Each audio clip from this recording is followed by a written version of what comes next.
About 6 years ago, I began to feel a tug on my heart. My husband, Ron, and I had one child, Abby, who was 10, and I began to feel that perhaps God wanted to grow our family. I always wanted a bigger family, but Abby was 10 and life was easy. I'd settled in a really good groove as a husband and father. No need to mess things up. Not only did I feel like God wanted us to grow our family, but I was really feeling like He wanted us to grow it by giving a family to a child who otherwise wouldn't have one. Perhaps God wanted us to adopt a child, so I mentioned it to Ron. Having another child was one thing, but adoption was nowhere on my radar. I wasn't sure what Katie was thinking. I just knew she was serious, which was seriously freaking me out. My husband, Ron, loves children, but I knew his biggest concern was the process of adoption, not the idea of growing our family. Ron simply didn't want to get his hopes up only to have the rug pulled out from under him halfway through the process. I began to trust that if this really was a perhaps God moment for us, then God would speak to Ron's heart too. God wasn't speaking to my heart, but I love kids. I love, trust, and believe in Katie. So I let her know that I was with her. That if she believed God wanted us to adopt, then I was in.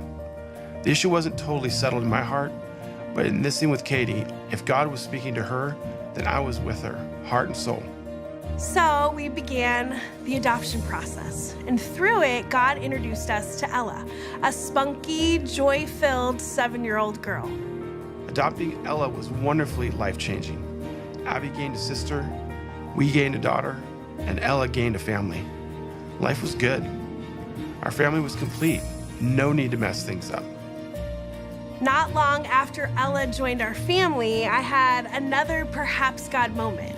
Began to feel like maybe God wasn't finished growing our family yet. Maybe He wanted us to adopt again. Adopting Ella had been such a wonderful experience. I was pretty sure that Ron would be excited to do it again. I wasn't very excited. Was it a wise decision? Could we handle another child? Could I handle another child? Do we have enough room in our home? Did I have enough room in my heart? Those were just some of the questions running through my mind. But once the initial panic wore off, those questions were actually pretty easy to answer. Not because I had all the answers to them, but because I know that God had put this on Katie's heart for a second time, and He quickly put it on mine too. So once again, we began the adoption process, and through it, God introduced us to Cooper, who was at the time 7 weeks old. A few years ago, I would have never imagined adopting 2 children, but now it's impossible for me to think the Edwards family without Ella and Cooper. Abby is 16, Ella is 13, and Cooper is 5. Life is good. No need to mess things up. Well, we probably shouldn't say that. Remember, perhaps God. You're right, and I'm with you heart and soul.